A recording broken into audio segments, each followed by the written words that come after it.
മകളെ welcome back to സൈനം learning. അപ്പൊ sexual reproduction flowering plants chapter ഒക്കെ അടിപൊളിയായിട്ട് നമ്മൾ ലൈവ് ഒക്കെ പഠിച്ചു കഴിഞ്ഞു. കോൺസെപ്റ്റുകൾ ക്ലിയർ ആയി, ക്വസ്റ്റ്യൻസ് ഒക്കെ നമ്മൾ പഠിച്ചതാണ്. അപ്പോൾ NCERT-യിൽ ഈ ഒരു ക്രാക്ക് NCERT-യിൽ നമ്മൾ കാണാൻ പോകുന്നത് വളരെ ഇമ്പോർട്ടന്റ് ആയിട്ടുള്ള ഈ ചാപ്റ്ററിലെ ക്വസ്റ്റ്യൻസ് ആണ്. അപ്പൊ ക്വസ്റ്റ്യൻ എങ്ങനെ വന്നാൽ ആൻസർ ചെയ്യാനുള്ള ധൈര്യം നമുക്ക് വേണം അല്ലെ. അപ്പം എങ്ങനെ ക്വസ്റ്റ്യൻസ് വരുന്നു, ഏത് രീതിയിൽ അതിന് ആൻസർ ചെയ്യണമെന്ന് നമുക്ക് നോക്കാം. അപ്പം നല്ലോണം വെയിറ്റേജ് വരുന്ന ഒരു ചാപ്റ്റർ ആണ്. അപ്പം നേരെ ക്വസ്റ്റ്യനിലേക്ക് പോയാലോ. Sexual reproduction flowering plants first question, observe the relationship between first two terms and filling the blanks. പല തവണ ക്വസ്റ്റ്യൻ ആയിട്ട് വന്നിട്ടുള്ളതാണ്. ഇൻറ്റൈൻ എന്ന് പറയുന്നത് സെല്ലുലോസ് ആണ്. എക്സൈൻ എന്ന് പറഞ്ഞാൽ അതേതാണ്? സ്പോറോ പൊളനിൻ ആണ്. സ്പോറോ പൊളനിനാണ്. പോളോഗ്രെയിൻ്റെ ഇൻറ്റൈൻ ഇന്നർ വേർഡ് സെല്ലോസ് ആണ്. ഔട്ടർ എക്സാൻ എന്ന് പറയുന്നത് സ്പോറോപൊളനിനാണ്. Choose the correct answer. ഈ പാർത്തനോകാർപ്പിക് ഫ്രൂട്ട്. പാർത്തനോകാർപ്പിക് ഫ്രൂട്ട് ചോദിച്ചാൽ നമുക്ക് എളുപ്പത്തിലായിട്ട് എഴുതാവുന്നതാണ്. ഇത് ബനാനയാണ് ആൻസർ വരുന്നത്. Choose the correct answer and fill up the blank. Single cotyledon of monocotyledons. മോണോകോട്ടിന് സിംഗിൾ കോട്ടിലഡ് എന്ന് പറയുന്നത് plumule, radicle, scutellum, coleorhiza. Easy ബീസി ആയിട്ട് എഴുതാലോ. Scutellum. Choose the correct answer. Innermost wall layer of microsporangium. മൈക്രോസ്പൊറാഞ്ചിയുടെ ഏറ്റവും inner layer എന്ന് പറയുന്നത് ടപ്പീറ്റം ആണ് അല്ലെ. അതിന്റെ ഫംഗ്ഷൻ എന്ന് പറയുന്നത് ഏതാണ്? ന്യൂട്രീഷൻ ആണ്. ന്യൂട്രീഷൻ വളരെ പ്രധാനപ്പെട്ട ക്വസ്റ്റ്യൻ ആണ് കേട്ടോ. നിങ്ങൾ മറന്നു പോകരുത്, അത്രയും ഇമ്പോർട്ടൻസ് ഉള്ളതുകൊണ്ടാണ് പറഞ്ഞു തരുന്നത്. ഇനി which of the following is a perispermous seed?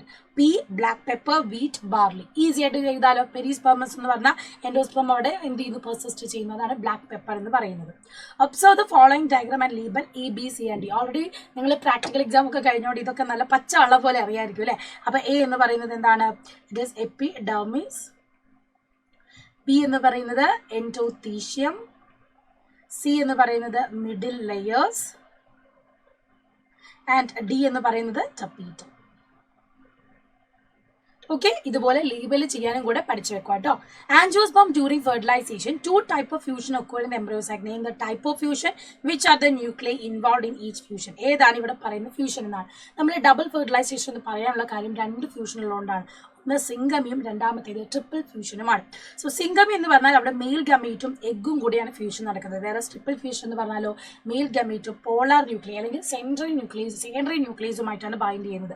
അപ്പം മെയിലും എഗ്ഗും കൂടെ ഫ്യൂസ് ചെയ്യുമ്പോൾ അവിടെ എന്ത് ഫോം ചെയ്യുന്നു? സൈഗോട്ട് ഉണ്ടാവുന്നു. മെയിൽ ഗമേറ്റും പോളാർ ന്യൂക്ലിയയും കൂടെ ഫ്യൂസ് ചെയ്യുമ്പോൾ എന്ത് ഉണ്ടാവുന്നു?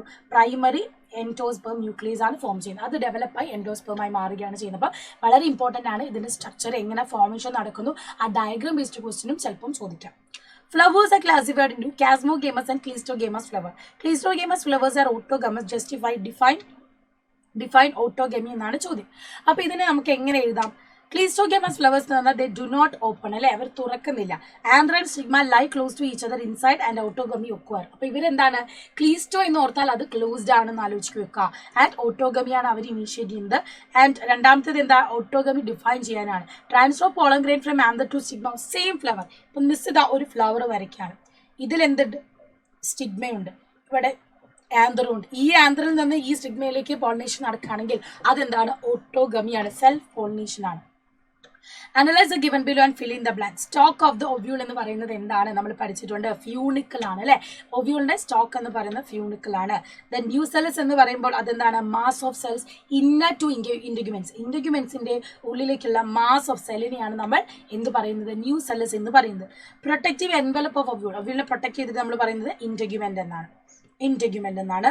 Junction between ovule and funicle. ഫ്യൂണിക്കലിനെ ഒവ്യൂളിനെ കണക്ട് ചെയ്യുന്ന ഭാഗത്തെ ഹൈലം എന്നും പറയുന്നു. അപ്പം ഓരോ പോയിന്റും ഇമ്പോർട്ടന്റ് ആണ്. ഇതൊക്കെ 2 അല്ലെങ്കിൽ 3 മാർക്കിന് ചോദിക്കാം. അപ്പം ഡയഗ്രാം നിങ്ങൾ പഠിക്കണം. അനാറ്റോമസ് ഒവ്യൂളിന്റെ സ്ട്രക്ചർ പഠിക്കണം. ലേബൽ ചെയ്യാൻ ചോദിച്ചാൽ അതും നിങ്ങൾക്ക് അറിയണേ. Innermost wall layer of microsporangium is tapetum. What is its function? Write two features of tapetal cell. നമ്മൾ പഠിക്കുന്നുണ്ട്, നറിഷ്മെന്റ് ആണ് അവരുടെ ഡെവലപ്മെന്റ്. പോളൻ ഗ്രെയിൻ ഡെവലപ്മെന്റിന് വേണ്ട ന്യൂട്രിയൻസ് പ്രൊവൈഡ് ചെയ്യുന്ന ടപ്പീറ്റം ആണ്. അത് മാത്രമാണോ? അല്ല. It poses dense cytoplasm, generally have more than 1 nucleus. ഒന്നിൽ കൂടുതൽ ന്യൂക്ലിയസ് നമുക്ക് ഇവിടെ കാണാം. ഡെൻസ് സൈറ്റോപ്ലാസം നമുക്ക് ഇവിടെ കാണാവുന്നതാണ്. അപ്പം ഈ പോയിന്റുകൾ വളരെ പ്രധാനപ്പെട്ടതാണ് കേട്ടോ. ഓരോന്നിന്റെ ഫംഗ്ഷൻ നിങ്ങൾ already പഠിച്ചിട്ടുണ്ടാവും പ്രാക്ടിക്കലിന്. Certain seeds more than 1 embryo can be seen. Name this condition. Give example. ഒരു സൈഡിൽ ഒന്നിൽ കൂടുതൽ എംബ്രിയോ കാണുന്ന കണ്ടീഷൻ ഏതാണെന്നാണ് ചോദ്യം. ഈസി അല്ലേ? Polyembryony. പേരിൽ തന്നെ കിട്ടും. പോളി എന്ന് പറഞ്ഞാൽ മിനി ആണ്, എംബ്രിയോണി എന്ന് പറഞ്ഞാൽ ഒന്നിൽ കൂടുതൽ എംബ്രിയോ കാണുന്നു. സോ എക്സാമ്പിൾ ആണ് സിട്രസ്, മാംഗോ, ഓറഞ്ച് എന്ന് പറയുന്നത്. അപ്പോൾ പോളി എംബ്രിയോണി ഓർക്കുക, സിട്രസ്, മാംഗോ, ഓറഞ്ച് ആണ്. ഓക്കെ, അപ്പം ഇതുപോലത്തെ ഇമ്പോർട്ടൻറ്റ് ക്വസ്റ്റ്യൻസ് പഠിച്ചു വെക്കണം. വളരെ വളരെ പ്രധാനപ്പെട്ടതാണ്. മാംഗോ വരില്ല, സിട്രസും ഓറഞ്ചും നിങ്ങൾ പഠിച്ചാൽ മതി. ഓക്കെ, അപ്പോൾ ഇതുപോലത്തെ ക്വസ്റ്റ്യൻസ് ഇനിയും മിസ് വരുന്നതാണ്. അപ്പം ലൈവിൽ പറഞ്ഞ കോൺസെപ്റ്റും ഇതുപോലത്തെ ക്വസ്റ്റ്യൻസും നന്നായിട്ട് തന്നെ റിവൈസ് ചെയ്യുക. കൂടുതൽ ക്വസ്റ്റ്യൻസ് ഒക്കെ വരുന്നത് നമ്മുടെ മാരത്തൺ ലൈവിലായിരിക്കും. അപ്പോൾ എല്ലാവരും എന്ത് ചെയ്യുക, ഇനിയുള്ള മാരത്തൺ ലൈവിലേക്കൊക്കെ നല്ല ആക്റ്റീവായിട്ട് തന്നെ പാർട്ടിസിപ്പേറ്റ് ചെയ്യുക. അപ്പോൾ സീ യു സൂൺ മക്കളെ. ആൻഡ് വൺ ക്വസ്റ്റ്യൻ കൂടെ നിങ്ങൾക്ക് കമൻറ്റ് ബോക്സിൽ കമൻറ്റ് ചെയ്യാൻ വേണ്ടി തരികയാണ്. വളരെ ഇമ്പോർട്ടൻ്റ് ആയിട്ടുള്ള ടോപ്പിക്കാണ് നമ്മുടെ പോളിനേഷൻ എന്ന് പറയുന്നത് അല്ലേ. അപ്പോൾ വാട്ടർ പോളിനേറ്റ് ചെയ്യുന്ന ഫ്ലവേഴ്സിന്റെ 2 എക്സാമ്പിൾ കമന്റ് ബോക്സിൽ കമന്റ് ചെയ്യുക. അപ്പോൾ see you soon, bye by.